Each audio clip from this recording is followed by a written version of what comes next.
Been playing around with the Convergence a little bit, and I noticed that they had the FPV thing, you know, all set up here. It's really pretty neat little little craft, to tell you the truth. You know, you look inside here and you don't think there's a whole lot of room, and there's really not, you know. And say using this 3000 battery is a little bit heavy for this. Even if when I pull it all the way back here, it doesn't leave a whole lot of room for the wires, and I can't really stretch them across. But with an adapter, it does.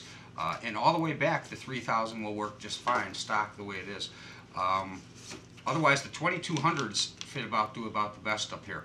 But here's the other thing. I wanted to do some FPV on this and put a camera in here and then a transmitter.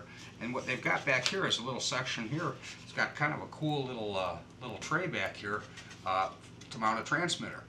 So I'm thinking, well, I'd like to be able to use the 3000 for the extended flight time and maybe a little extra added stability, a little heavier, but more flight time than that. And a transmitter back here is going to offset the extra weight. And I'm going to turn this over and show underneath here. You guys might be actually pleasantly surprised, because when I was looking to see, well, where am I going to put the camera at? Yeah, I thought I had to take these out. Well, you can. But if you go under here, it opens up a whole new area there. In here, there's a whole lot more room than you expect. I mean, you've got room to put things in. You've got a flight controller here. You could actually put a stabilization system on here if you wanted to. I mean, it's got a flight controller, so it'll fly in auto level with the safe and stuff. But if you want something with guidance control, I put a vector system on this, or an Eagle Tree, you know, another. There's a few other brands out there. I've got the Vector. I think it's going to be pretty cool. And I've got a DJI that I work with my mini hex. But pretty neat little setup here. Just a lot more room than I was given it credit for. So you got a little port here to run wires or anything up through or down if you should have to. I'm going to put the camera in here, and then the transmitter is going to be a cinch to go back in the back. So hold tight, we're going to get this going, and I'll show you exactly what I'm using. As a matter of fact, before I start the speed build on, or the speed install on this, because it's only going to take a few minutes. Twist that in for a second so I don't lose that screw. But I'll show you the equipment I got. It was dirt cheap, guys. Got it on Amazon.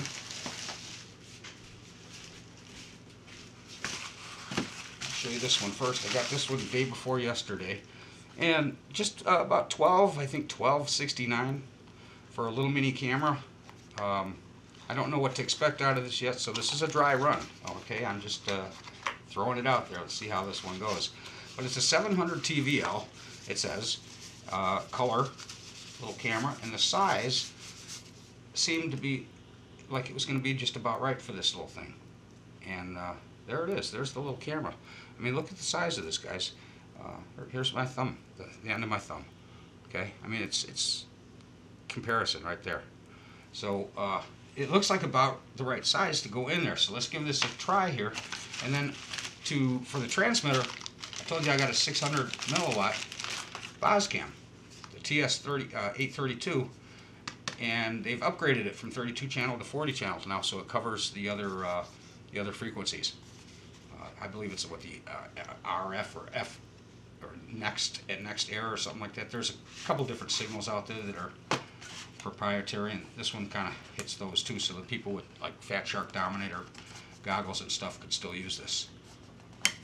In theory, I guess that's the way it's supposed to be. If you can get it out of the box. It always seems to be the toughest thing for me. There we go. But comes with one of those nice little useless dipole antennas that work great if you get the right angle, but if you catch it at a wrong angle, you lose your picture altogether and crash your vehicle. But we'll be putting a circular polarized on this one anyway, and just happen to have one here, and it fits. It's even, always want to make sure you match your right hand with a right hand, and make sure that your pins are going to be correct. Some of them have a jack, some of them are just a plug. In this case, the receiving end is on the transmitter, and the pin is in the antenna. So this will go on here like this before we apply any power to it as well, just to make sure you don't ever accidentally power up a transmitter with Oh, you know what I did here? I do need the adapter. I've got two male plugs here. They don't go together. Okay, we've got that covered, guys. I've got the other one in the other room. But we'll be coming back to that anyway. So we've got this, and it's weight-wise, I think it's going to be just offset enough to be able to run the 3000 up here. And it looks like it's going to fit in there on that tray really nice. And then the antenna, when I grab the adapter, will just fit right up out the back. And no, it wasn't an accident that the antenna matches. I actually got this color on purpose because it matched my mini Spider Hex, and I bought 2 sets of them, so I have an extra one, and it's the transmit one too. So I don't know that it really makes a big difference. One has 3 blades, one has 4 blades. On the RF scale, I don't really know if that matters. Okay, so let me get going on this here, and I'll show you how quick and easy this is going to be to set it up. I'm hoping for pretty much very minimal soldering here. Everything's pretty much plug and play. In fact, it doesn't look like there's going to be any soldering. It's even got the power connector on here, and I thought I was going to have to maybe do that, so we don't need that. This I might need if I have to run something else to power off of the battery. Since it's 11.1 volt, it'll work fine with this system. This is a 3, up to 3 cell or more, I think, believe it or not. But this one handles 3 cell, and this will handle up to 12 volts or so. So it's got the little resistor and stuff in there too, so you can't overpower, burn up the camera. In any case, we're going to run it off of the power cell on flight. All right, hold tight. We'll be back in a short. I'll get the speed build going. You get to see how it goes.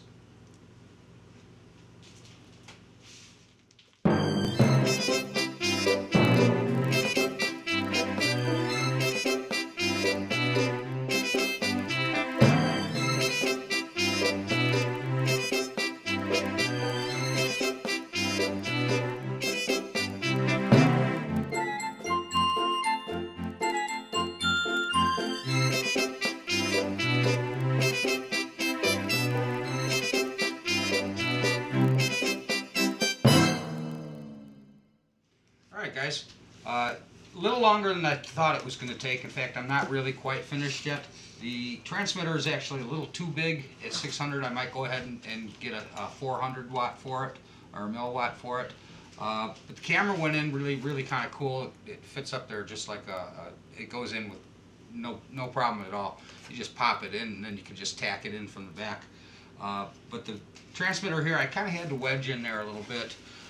It does work, everything, I mean, it would fly, and with the 3000 batteries in here, the CG will be just right, because right now with the 2200, it's a little tail heavy.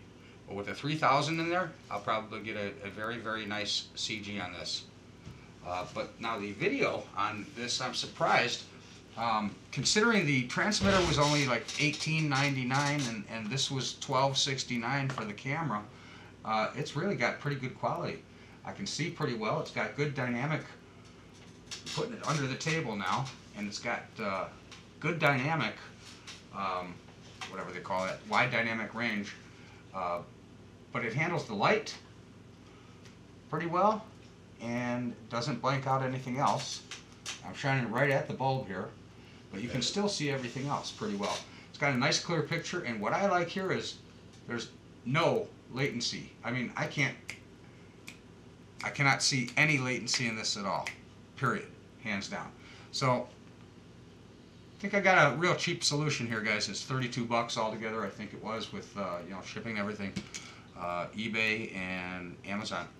eBay for the camera, $12.69. I got it Prime, so it was free shipping. The transmitter for $18.99. I think it was only $3 shipping, something like that. You can get them free, but free shipping, but then they check up the price. It's like $24.99. So I didn't mind. Any case, it works pretty good. It is the same transmitter I've been using. I've had a lot of good luck with it. It doesn't. I have never had them overheat or override my my controls or anything on any of my vehicles, including my drones. So and it does pack a really good punch. I mean, I could bring this behind the wall and stuff. In fact, I'll do that. You guys can see the monitor here, and we'll go take this and check out the wide dynamic range.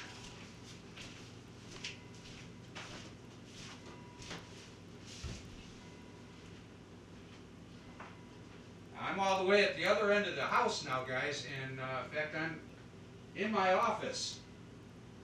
I don't know if you can see this or not, but there's the living room with the planes, checking dynamic range. I'm not even sure what this is going to look like until I get back and do the editing on this and see how things turn out. But yeah, check it out, guys. Say hi to YouTube. So I'm going to try this out this weekend, and we'll see how it goes. This is Skip signing off. I don't know if you wanted to see the goggles or not, but I've got the goggles out here. They work the same way, and it's all Boscam equipment, so it all matches perfectly. Can't go wrong with that.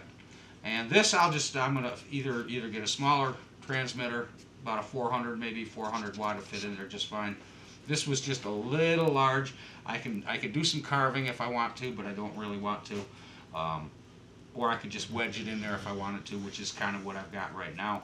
But I don't really want to do that. So I'll probably either do it right and carve it in and make it look right, or I'll just opt out and get a 400 watt of the same brand. And like I said, the quality, guys, the video quality here is really pretty good. The lighting in this room is not the best. Everything looks a little bit green, and I've got the monitor turned down a little bit because I've been using it indoors. So I could turn up the colors and the brightness and stuff on that. But all in all, not bad, guys. And what I like I said, is there's absolutely no latency whatsoever.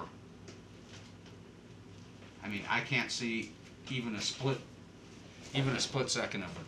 So it'll be good for FPV. Should be a nice weekend coming up, guys. Hopefully we're getting together with the Crash Test Boys, and should see you soon. Thanks for watching.